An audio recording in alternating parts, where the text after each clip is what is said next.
Асқар аға, студиямызға қош келдіңіз. Сонымен қазіргі таңда енді өзіңіз бұрындар айтып жүретінсіз, технократ ұлтқа айналуымыз керек. Президент те міне айтты, технократ ұлт болуымыз керек. Айналып келе жатырмыз ба? Қандай барьерлар бар, кедергілер бар, болмаса діттеген межеміз қандай? Бұл енді бір бұйрықпен, бір үкіммен жасалсыл дейтін ондай әңгіме болмайды. Егер сіз былай бүкіл дүниежүзінің әлемдік үрдіске қарасаңыз, мемлекетке қарасаңыз, әр жерде әртүрлі болған. Мысалы, ағылшындарда, баяғы өзіңіз білесіз, 17-ші ғасырда мына киім тігетін, ол кезде қой ғой. Ағылшынның негізгі тарих қызық қой өзі. Ағылшынның негізгі кәсібі қой бағу болған. Өйткені жер жақсы, шөбі шүйгін, қойды алады, жүннен жаңағы мата жасайды. Сонда алғашқы инженерлер мата тігетін станок тапқан. Содан кейін барып, мата тігетін фабрика жасаған. Содан кейін барып, ағылшындардың атағы жер жүзге жайылған. Өйткені ағылшынның жаңағы товары, ағылшын тіккен костюм, дүниедегі ең мықты костюм деген сияқты өзі сондай әңгіме шыққан. Яғни біздің технологиямыз мықты болу керек, біздің ғылымымыз, экономикамыз мықты болу керек. Сонда бар сіздің әскеріңіз де мықты болады, қалғанда бәрі мықты болады. Содан кейін бір сізді мойындайтын болады. Біз бірден рухани күшіміз болу керек, намысымыз болу керек деген әңгіме айтамыз. Ол дұрыс нәрсе. Бірақ ол жалаң нәрсе. Қайдағы намыс сенің артыңда бір қаруың болмаса, бір мылтық ата алмасаң. Қандай сізге намыс? Егер сіз соның ең болмаса бір гайкісін бұрай алмасаңыз. Қандай намыс? Егер сіз кеше қойып қалып бір масканы жасай алмасаңыз. Мен сөйтіп тұрған әңгімем осы. Қазаққа технология керек. Қазақ технokraттық ел болу керек. Енді мен өлгенше осыны айтып кететін шығармын. Бірақ менен кейін 20 жылдан кейін, 50 жылдан кейін айтуы мүмкін. Ой, Асакен қателесіпті. Бүгін қайтадан басқа әңгіме айтайық деген сияқты болуы мүмкін әбден. Ол кезде қандай әңгіме шығады бұл уақытта? Егер біз технократтық елге айналсақ, егер біздің өнеркәсібіміз дамыса, егер керек құрал-жаттың, аспаптардың бәрін өзіміз жасасақ, соны істей алсақ, сонда барып сіздің жаңағы осындай әңгіме айтуыңызға болады. Мысалы, кейде былай дейді. Мысалы, жапондарда қазір мынандай үрдіс бар. Жапондар айтады, біздің елімізді робот басып кетті, техника басып кетті, біз робот болып кеттік, біз рухани байлығымыз құрып кетті, ойбай деп жатады. Мына физиктер мен ректердің айтысы сияқты ғой. Ондай бізде де айтады. Бірақ Шәкәрімнің сөзі бар. Бұл әнім бұрынғы әннен өзгешерек дейді. Жапонның сөзі, қазақтың сөзі өзге. Егер бізді Sony деген телевизор шығарсақ, егер біз Toyota деген машина шығарсақ, онда бізді жапон сияқты өтіріктен жыламсырап ойбай рухани байлықты құрып кетті деп айтуға болар еді. А бізге не жоқ? Бізге онда ештеңеміз жоқ қой. Білесіз ба? Оны мойындауымыз керек. Сондықтан біз осыны жөндеу мақсатында, осыны ретке келтіру мақсатында жұмыс істеуіміз керек. Қазір менің алдыма қойылған мақсат жаңа академияны құру жөніндегі бюджеттің негізгі тапсырмасы осыны ретке келтіру керек. Біз баяғыдай сөзге жаңағы құр күлкіге абай айтпай ма? Құр күлкі ондайды қою керек. Яғни сіз ең алдымен технологиясы дамыған елге айналуыңыз керек. Егер ондайыңыз болатын болса, қалғанның бәрі өзінен өзі келеді. Бәлкім бір дұрыс емес сұрақ шығар, бірақ біз қанша уақытта технократ ұлтқа айналуымыз мүмкін? Жалпы қазіргі жастардың ғылымға деген бетбұрысы, бұған дейін де сөйлестік, тілдестік, сол уақытта мамандар айтатын, қазір жас ғалымдарға мотивация, стимул беріп, жаңағы енді шәкіртақысы бар, басқасы бар, одына көтеріліп жатыр, мынандай бір мүмкіндік беріліп жатыр. Жастардың бетбұрысы, ғылымға деген көзқарасы, өз еркімен, біреу мәжбүрлеп сен осыны оқисың емес, өз еркімен барып жатқан жастар қазіргі таңда көп пе? Және осы қанша уақытта біз түсініп айналамыз? Бұл журналистердің жиі қоятын сұрағы, сондықтан мен қуана жауап беремін, қайталап айтамын. Оны қашан келетіні, қашан болатынын мен айта алмаймын. Оны ешкім білмейді. Бірақ мен сізге тағы бір мысал айтайын. Сикорский деген болған. Америка кеткен, бізден кеткен орыс қой, Украин ба. Соны вертолет ойлап тапқан. Вертолет. Сонда вертолет ойлап тапқанда, анау Американың байларына барып өкіметтен алып, мен вертолет шығардым, осыған көмектесіңдер дейді ғой. Біреу бір тиын бермейді. Біреу. Бірақ Сикорскийдің ақылдығы ол мойымайды. Ол бұратта өзінің жаңағы атақты жерлесі Рахманиновқа барады. Атақты музыкант қой, Рахманиновта сөз жүрген. Сонда орыстар жинап, оған ақша береді. Мінекей сен алғашқы ананы істеші, мынаны істеші деп, сонда білдіңіз ба? Содан бастап, өзінің жаңағы тәжірибелерін жүргізіп, бірдемесін жүргізіп, вертолетте ұшатындай жағдайға келтіреді. Содан кейін барып, мынау соғыс басталғанда бірінші рет анау ол кезде самолетпен ұшады ғой, вертолет деген ол кезде жоқ. Сонда ана вертолеттің өзі ол не ол қалай бомба тастайламасаң ол өзіне шотта қояды ол не керек бар дейді ғой. Сонда анау жараларды алып келу, алып кету мәселесінде ана көрсетеді. Содан кейін бір өкімет ойлайды, мына керек нәрсе екен ғой бізге деп оған жаңағы бүкіл ақшасын да қаржысына береді. Содан кейін барып Американың жаңағы вертолет өндірісі алға қатты дамиды. Боинг дегені содан шыққан. Білдіңіз ба? Мінекей осындай мәселе. Ал енді сіз келіп жасырақ қамқорлық жасау керек, олар ұйымдастыру керек, мотивация береді деп айтып жатсыз. Ол дұрыс нәрсе негізінде. Бірақ мен сізге айтайын, ол қамқорлық жасаған көп, ол бола бермейді.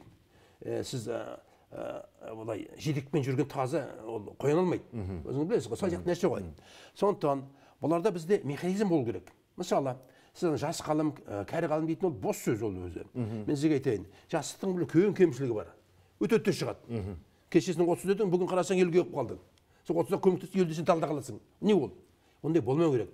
Яғни бізде бюрократия жүйе былай болу керек. Саған ғылым сүйетін адам болатын болса, соған барлық жағдай жасалу керек.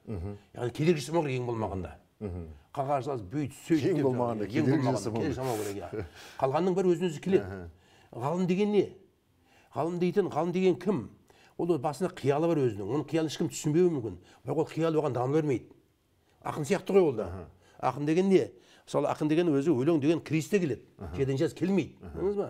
Сондай бірдеңе болған кезде ең ақылды адам ақынның әйелі мысалы, оған тиісіп береді. Магазинге барып кел. Анау сен анау нәскиіңді тастап қойыпсың деп ұрыспайды оған. Білдіңіз ба? Мінекей сондай бір кең болған элементарный жағдай болатын болса, қалған барлығы келеді. Өзінің үйінде, мемлекетінде, институтында, ғылымында деген сияқты. Сонда қалғанның бәрі өзі ойнап келеді, мен сізге айтайын. Мына шабыт деген мәселенің ерекшелігі сол. Сен қайда барарын білмейсің, түк сияқты қашады ғой бәрі де. Білдіңіз ба? Ана атақты сөзі бар ғой жаңағы Лев Толстойдың. Жаңағы Анна Каренинаны пойызға түсетінін білмеппін деп. Мен күтпеген жағдай жасады дейді. Білдіңіз ба? Фантазиясы қалай келіп отыр. Адам мына келгенде өзі ойнақтап келе береді өзінен.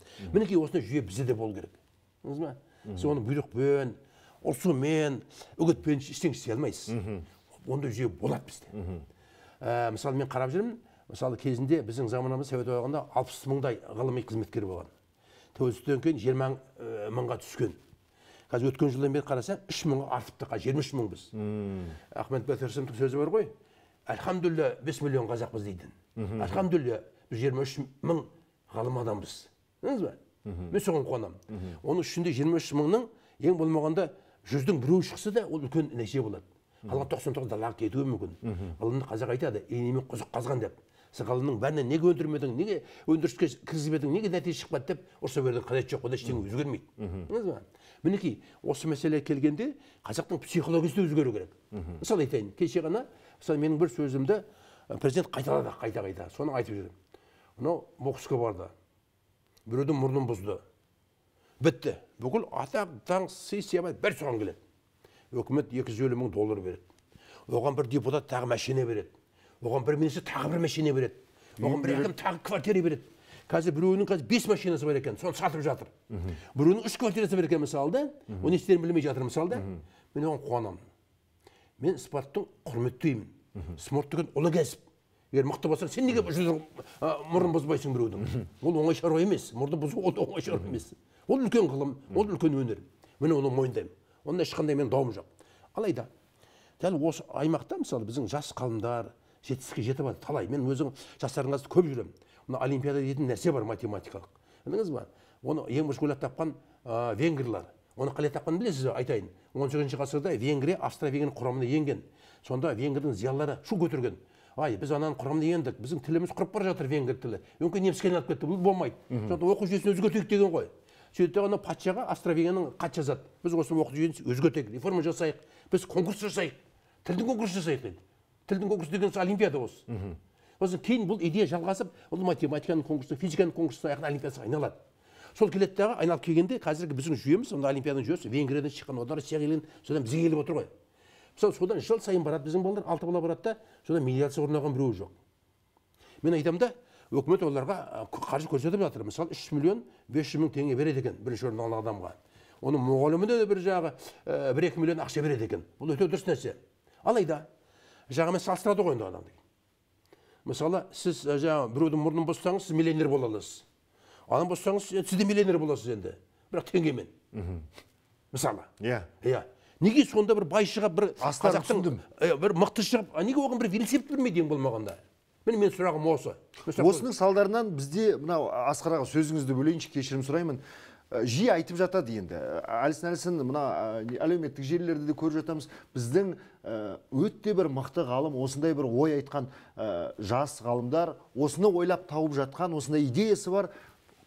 Елімізде қолдау таппады, шетелге кетіп бара жатыр деген. Мынау шетелге келіп жатқан қазақты ғана емес. Мысалы мен кеше Қытайға барып келдім. Қытайдың керемет университеттері бар. Қазір мен таңғалатыным мына Қытайдың мықтылығы. Мен осы 80-70 жылы білем ғой. Оларда ғылым өте төмен болатын. Бірақ осы соңғы 20 жылда олар масқара өніп кетті. Неге деңіз? Олар бүкіл университеттеріне орасан зор елеп ақша бөлді. Мысалы Шанхай университеті болған мысалда, соның университетін бәрін ысырып тастады орынның бәріне. Сөйтті дағы Стэнфорд университетінің мысалын алып, макеталап бүкіл соны қайталап шықты. Білдіңіз бе? Ғалым болмай немені балалық қисаңыз дейді. Бір ақылды адам көрсек, соны үйрен дейді ғой, Абай атамыз дейді ғой. Олар айтты, үйретін ешқандай айыбы жоқ. Біз ана Англияда Стэнфорд университетін құрамыз дейді, сөйтіп құрды. Соны керемет университет шықты. 20 жылдың ішінде мынау кешегі шыққанда ракета ұшып Қытай Марсқа ұшты. 20 жылдың ішінде мынау Қытайдың 10 000 километр тереңдікке батискаф түсірді. 20 жылдың ішінде Қытай генетикадан революция жасады. Білдіңіз бе? Бәрі осының арқасында. Олардың мықтылығы сол, бұлардың бюрократиясы мықты. Олардың басқарып отырған Компартия. Біз Компартия басқардан жамандатып, жаман көтеріп қоямыз. Ал негізінде Компартияның кезінде біздің қазақтан бүкіл классиктен шыққан. Абайдан өзі классиктің бәрі Компартия кезінде шыққан. Ғылымның бәрі Компартия кезінде шыққан. Сәтбаевты сайлаған Компартия, шындық келетін болсаңыз. Білдіңіз бе? Сондықтан біз өткенге кішкене сындарлы қарауымыз керек. Білдіңіз бе? Қандай нәрседен жетістікке жеттік, қандай кемшілік жасадық, соны бәрі ойлауымыз керек. Сонда бәрі өз орнына келеді. Ал менің бұл жерде қатты ұнайтын нәрсе Ден Сяопиннің сөзі бар. Ол айтады: мысық қарамақ па бәрібір дейді. Тышқан болса болды дейді. Мінекей Ден Сяопиннің данышпан айтқан. Мінекей осы Ден Сяопин данышпанның реформасы нәтижесінде осы келіп жатыр. Әңгіменің бағанысы көзін табуда. Оның бәріне заң жүйесінде істеуге болады. Біздің заңымызда, бағытымызда, саясатымызда бәрі дұрыс. Президенттік қолдауда бәрі дұрыс. Бірақ соның айласында жұмысты орындауда проблема бар. Проблема бар, иә. Енді бұл жаққа келетін болсаң, енді мен бұл жаққа айтпай ақ қояйын, енді ол менің шаруам емес, ол енді президенттің шаруасы, бірақ сұрап жатса айтамын. Сұрамаса мен өзім ештеңе айтпаймын. Абайдың сөзі бар ғой, сен неге сөз жазасың, неге ақыл үйретесің дейді ғой. Қазір кейбір ақымақтар айтады: Абай бізді орысқа жығып берді, бүйтті сөйтті деп. Бұл неғысы ақымақтың сөзі ол. Абайдың мықтылығы ол шындықты айтқан. Ешкім ақыл айтпаған, шындық. Ол өзін көрген айтып отыр. Ол орысты көрді, сартты көрді, ноғайды көрді. Айтады: мына сарттың тірлігін қара дейді, соғысқа әскерге барады. Мына Көзбектің тірлігін қара, мысалы Ноғайдың тірлігін қара, аяғын жуып кіреді үйге деп, білдіңіз бе? Қарапайым тілмен түсіндіріп отыр ғой. Ал біз тек мақтануды білеміз. Иә, біз мақтануды білеміз. Ал оған сосын айтады, біздің кейбір ақыл төмен ағаларымыз, інілеріміз айтады: ойбай, қазаққа жеңіп берді дейді. Ошқан жығып отырған шындық айтып отыр ғой. Ол кезде орыстың ілімі жоғары болды, орыстың сөз жоғары болды. Орыс көсе жұрттың бар атына жүгіретін мысалы. Ол факты ғой. Оған сіз қалай қарсы келесіз? Онда тұрған немене бар? Мысалы 12-ші ғасырда келгенде бүкіл орыстың бәрі Александр Невскийдің бір қазақтарға, яғни Алтын Ордаға салт өтіп тұрған мысалы. Білдіңіз ба? Өмірдің аумал төккен нәрсе ғой. Егер біз жаңағы бізді отарлады, бізді қинады дейтін болсаңыз, ең көп өкпелейтін халық кім? Орыстар. Қазақтар өкпелеу керек. Өйткені 300 жыл бойы Алтын Орданың жаңағы Бату ханның, Шыңғыс ханның, Жошы ханның қол астында болды. 300 жылдай жаңағы Алтын Ордаға қарай салықтарын жіберіп тұрды. Біздің салықшыларымыз барады да, анаған бір айтады: "Ей, мен уақытым жоқ жыл сайын баруға. 5 жылда бір барады екен." Сөйтеді екен, айтады екен. Мысалы Александр Невский деген, мысалы, ол салық жинаудың төресі. Сөйтіп қойып қойды: "Ей, сен салық жинайсың, сен салық жинайсың", бір 5-6 жер қойып қойды. Мәскеу деген салық жинаудың орны. Білдіңіз бе? Міне осындай болған жағдай. Сондықтан анаған өкпелеп, ой, ана түсінген адам ойланып сөз сөйлемес бұрын ойланар еді. Ойлану керек қой, кішкене адам логика болу керек қой. Біздің жаңағы проблемамыз логиканың жоқтығында. Егер маған салса, мына Абай данышпанның атамыздың тағы сөзі бар: тілін кесіп олар дейді мысалы. Мен тілін кесіп бередім. Бірақ осылардың барлығына дискретная математика, логика дейтін ғылымды үйретер едім. Өйткені біздің логиканы білмей десеміз, біз себепті білмейміз, салдарды білмейміз. Білдіңіз ба? Абай кімнен шығады? Құнанбайдан шығады. Құнанбай Абайдан шықпайды мысалы. Қарапайым логика ғой мысалы. Мен айтайын, мысалы, егер жаңбыр жауса, далаға зонтикті алып шығам деймін мысалы. Мен зонтикті алып шықтым. Ал бұдан қандай қорытынды шығаруға болады? Жаңбыр жауып тұр дейді, қорытынды шығаруға бола ма? жоқ әрине. Өйткені сен зонтикті алмасаң да жаңбыр жаумаса да зонтикпен шыға беруі мүмкін. Логика деген осы. Осы қарапайым логиканы біз ұмыттық. Біз білмейміз. Біз салдарды білмейміз де бірдеме ауырады, бірдемеге дұрыс емес, бірдеңеге бізге ұнамайды. Сосын жұрттың бәрі бірдемеге ашуланып, бірдемеге өкпелеп, ой ана бастықтан не істеп жатыр, не қарап жатыр, бәлені түгендеп жаңағы өзінің проблемасын біреуге жеге салған жақсы көреді. Бұл дұрыс емес. Әркімнің айтар өз шындығы бар, ақиқаты біреу. Әрине, ақиқатты білу үшін, түсіну үшін логиканы білу керек. Логика дейтін ғылым керемет ғылым. Мен Әл-Фарабиге тағы сілтеме айтайын. Әл-Фараби деген кісі айтады, өзінің жаңа ақылдылар қаласы, ақымақтар қаласы дейтін кітабы бар. Дәлірек айтсақ, парасатты адамдар тұратын қала және надандар тұратын қала дейтін кітап жазған бұл кісі. Білдіңіз ба? Сонда Әл-Фараби деген кісі бүкіл адам айналатын кәсіпті бөледі. Мысалы, біреу егін егеді, біреу мал бағады, біреу көш өтеді. Соның ішіне қарайды да айтады, ең адам айналатын кәсіптің ұлығы ғылым дейді. Білдіңіз ба? Әл-Фараби айтады. Сөйтіп оны бөледі. Соны бөлгенде, ең бірінші орынға тілді қояды. Екінші орынға нені қояды? Логиканы қояды. Логика екінші орында. Үшінші орынға нені қояды? Математиканы қояды. Білдіңіз ба? Ал оның ішінде төртінші орынға нені қояды? Физика. Құдайдан түскен ғылым дейді. Ал оның ішінде мысалы музыка дейтін сала бар. Ол да адамға керек өнер ме? Керек өнер әрине. Бірақ Әл-Фарабидің пікірінше музыка деген ол да ғылым. Қандай ғылым? Ол математиканың бір бөлігі. Математиканың бөлінеді арифметикаға, геометрияға, содан кейін музыкаға. Мінекей Әл-Фарабидің пікірі осы. Білдіңіз бе? Мінекей біз осыны оқысақ, біз Әл-Фараби мықты данышпан, Абай деген мықты данышпан дейміз де айта береді. Оның бәрі бос сөз бәрі де. Данышпан адам жоқ қазақта. Білдіңіз бе? Тарихымыз терең дейді. Ол бос сөздің квадраты. Сіз тарихым терең емес дейтін бір елді білесің бе? Иә. Біздің тіліміз бай дейді. Дұрыс. Ну что? Әрі мемлекеттің тілі бай. Иә, мен тілім келейтін мемлекетті білесің бе? Сондықтан қазақ кішкене осындай бос сөзді азайту керек. Мақтануымыз доғару керек сияқты. Жоқ, енді ол мақтанбайтын халық жоқ, бәрі мақтанады енді. Бірақ халық мақтанудың жөні реті болады кішкене. Ойлап көрдіңіз бе? Ол да бір үлкен бір ғылым еді негізінде. Бірақ сіздің логикаңыз түзу болатын болса, яғни себептің не екенін, салдардың не екенін білетін болсаңыз, кімнен кім шығатынын білетін болсаңыз, онда сіздің кішкене ой жүйеңіз түзеледі. Логикасы бар азаматтар Қазақстанда көп пе? Жалпы қазір қараймыз ғой, 20 миллион адамбыз қазір мынау енді менен ондай сұрақ бермеңіз, мен білмеймін, оны естіп жүргізгенім жоқ. Жоқ, бір қарайсызда қоғамға бір күнделікті болып жатқан дүние, түрлі жағдайлар, саяси болсын. Енді мен айтатын болсам, сен қазақты кемсітсің деп маған тағы өкпелей бастайды. Мен олай айтатын әңгімем бар. Жігіттер, мен кемсіте бере қояйын, мен ұмытпай қойыңдар. Бірақ Абай деген кісі жолдамай қойыңдаршы. Абай дұрыс айтып отыр. Абайдың мықтылығы әңгіменің таза айтуында, дәл айтуында. Білдіңіз бе? Бізде өкініш көрген адамдар жоқ қой. Мысалы, қазіргі сіздің жаңа данышпан деп жүрген философыңыз, жазушыңыз, ақыныңыз бәрі де не тұрады деп ойлайды. Біз білен жазардың алдында. Ол ойлайды. Мына кітабын жазсам, гонорар қанша болады дейді. Мен былай деп айтатын болсам, аны бастыққа ұнай ма дейді. Білдіңіз ба? Ал Абай жазғанда оны ойламаған. Абайды кітаптың біраз сол кез жазған. Оқырманым бола ма, кім адам оқиды, онда шаруасы жоқ. Мен жазғанда патшаға ұнай ма, ұнамай, вообще ол туралы ойламаған бұл кісі. Ертең мен ұрпақ қалай қарайды, сөзім дұрыс дейме, дұрыс емес дейме деп ешқандай ойламаған. Абай айтқан, әй, мынау кейінгі ұрпақ айтпасын, сөзін жасырып кетіп, айтпап кетіп деп. Сосын айтып отырмын дейді. Ұнаса қабылдарсың, ұнамаса сөзімдікі дейді. Болды. Басқа онда логика жоқ Абайда. Мінекей сол себепті Абайды құрметтеуге болады, мен сол себепті құрметтеймін. Мен білетін жалғыз адам, қазақтың ішінен шыққан, мен білетін сөзді құрметтеуге болатын, сөзін тоқтауға жалғыз адам осы Абай. Жақсы, Асқар аға, сәл қорытындыласақ, қазіргі таңда Ұлттық ғылым академиясының алға қойған мақсаты қысқаша бір ауыз сөзбен айтсақ? Қысқаша айтсақ, мынау 2046 жыл құрған академия ел жұрттың аманда, ай жұрттың тыныштығында 2003 жылы жабылып қалған. Өзі мемлекеттік статусынан айырылып қалған. Ол қоғамдық статусқа айналған. Содан 20 жыл болды. 20 жылда ғылым бір бөлек кетті, академия бір бөлек кетті. Оның әңгімесі жоқ, оны айтпай-ақ қояйын. Сосын 2022 жылы президент Тоқаев академияны қайта жандандыру жөнінде үкім шығарды. 23 жылдан бастап академия істеп жатыр. Қазір бір жыл болды. Бір жылдың ішінде 20 жылда, 30 жылда тоқыраған нәрсенің бәрін орнына келтіру мүмкін емес.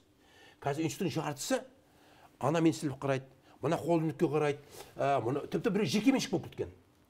Ал олардың уақыт өткеннен кейін ол жекеменшік адам өзі біледі не істейтінін. Ол ертең ресторанға айналдыра ма, әлі қонақ үйге айналдыра ма, әлі сәтпен оны өзі біледі. Сондықтан ғылымның бәрі быт-шыт жан-жаққа кеткен ғой. Оның ішінде өз-өзін күнін көріп жатқан мекемелер де бар. Оның ішінде банкрот болған мекемелер де бар. Кезінде мысалы біздің байлығымыздың 99%-ын шығарған геологтар, металлургтар, мысалы тау-кен мысалы саласы. Сіздің мысалы жаңағы осы мұнайыңыз, сіздің газыңыз, сіздің ураныңыз бәрі соға жасалған. Сіздің электростанцияңыз бәрі советтік дәуірде жасаған. Сондықтан советтік дәуірде тым жамандауға болмайды. Қазіргі біздің болып жатқан катастрофаның байлығы сол советтік дәуірде жасалған электростанциядағы жаңағы доллар. Егер бірақ оны жөндейтін болсаң, уақытты қарап тұратын болсаң, проекттар жүретін болсаң, ол арманға істей береді. Білдіңіз ба? Мінекей, осылардың біз ретке келтіруіміз керек. Ең бірінші менің мақсатым қазіргі заң жүйесінде келтіруіміз керек. Президент Тоқаев айтады ғой, әділетті Қазақстан дейді. Егер сіз барып ана институтқа барып, сен бүйт десең, оны сен тыңдамайды ол. Өйткені оның қоршаған жеке адам. Сен неше руың бар дейді. Мен сатып алған кезінде дейді. Сен 5 тиынға сатып алдың ғой. Онда сен жұмысың болсын дейді. Мен заңмен алдым, болды. Білдіңіз ба? Ал қазір ол тұрған жері қазір миллион тұрады мысалы. Мысалы, энергетика институты деген болған мысалы. Кезінде. Бүкіл сен энергетика саласында жасаған энергетика институты. Қазір жеке меншікте. Нағыз әдемі жерде тұр. Не істеп отыр? Түк істеп тұрған жоқ. Тек арендаға береді, соны ақша салып, анау-мынау тұрады. Мысалы, тау-кен институты деген болған мысалы кезінде. Бүкіл сенің жаңағы минералдардың бәрі солар тапқан. Қазір не істеп отыр? Күнін зорға көріп отыр. Кезінде кредитке алған ақшаны, бәленбай миллион. Содан кейін жаңағы завод саламыз деген, оны қырғыздарға құйған тағы да не екені белгісіз. Содан бәрі далаға кеткен ғой. Сосын қазір оның бәрін банк дейтін ақымақ емес қой. Ол қотырысып бітіп түк істей алмайсың. Мінекей осындай нәрселер шаш етектен. Солардың бәрін рет-ретімен жөндеуіміз керек. Заң тұрғысында. Бұл мәселенің бір қиын жағы бар екен. Өте ұзаққа созылады екен. Сіз мысалы бір нәрсе айтсаңыз, ертең екі бір шығады да сізге арыз жазады. Ой, мына бүйтті сөйтті деп, бітті содан кейін бір жыл бойы сені нені тексереді. Білдіңіз ба? Біреудің жоғын біреу күліп іздейді деген осы екен. Бір жыл уақытың кетті ме? Оны бітіріп берген тағы біреу шығады. Ой, мына менің меншігім еді, оны кесіп жатыр бәленбай Түгенбай, конституция жазылғанды бәлен түген деп. Ол тағы жүресің. Мінекей осы әңгімемен біздің тірлігіміздің онша өніңкіреп жатқан бір себебі осы. Бұл бір. Екінші себебі, мен айттым ғой жаңа, сіз болған келетін болсаңыз өз командаңызбен келу керек екен. Мен түсіндім. Қазір командама мен өз адамдарым бар сияқты, жастар бар. Менің өзі жағы істеп жүрген, мен оқушылар студенттер істеп жатыр, басқа қатысты жұмыс істеп жатыр. Ол көріп тұрмын. Ал мен сияқты шалдардан онда бірдеме шығады деп ойламаймын шынымды айтсам. Өйткені мен өзімді көріп отырмын ғой, қайықтан шыққан. Мен ол айтқа бермеймін. Олар түсінікті оның бәрінде. Енді 80 келген сіз қайықтан одан реформатор іздейсіз. Білдіңіз ба? Ал енді амалдың жоқтығынан мен жүрмін, бірақ соңғы кезде үйреніп алдым. Егер мысалы маған осында сенім артып жатса, оны істеймін. Мен аса бір принципиальный сұмдық бір қиыншылығын көріп тұрғаным жоқ. Бұл жерде бірінші басшының қолдауы болса, және заңдарың дұрыс болса, қалған бәрі келеді. Біз соны жөндеп жатырмыз. Асқар аға, алтын уақытыңызды қиып студиямызға келгеніңізге көп рахмет. Жақсылықта жолығайық. Жақсы.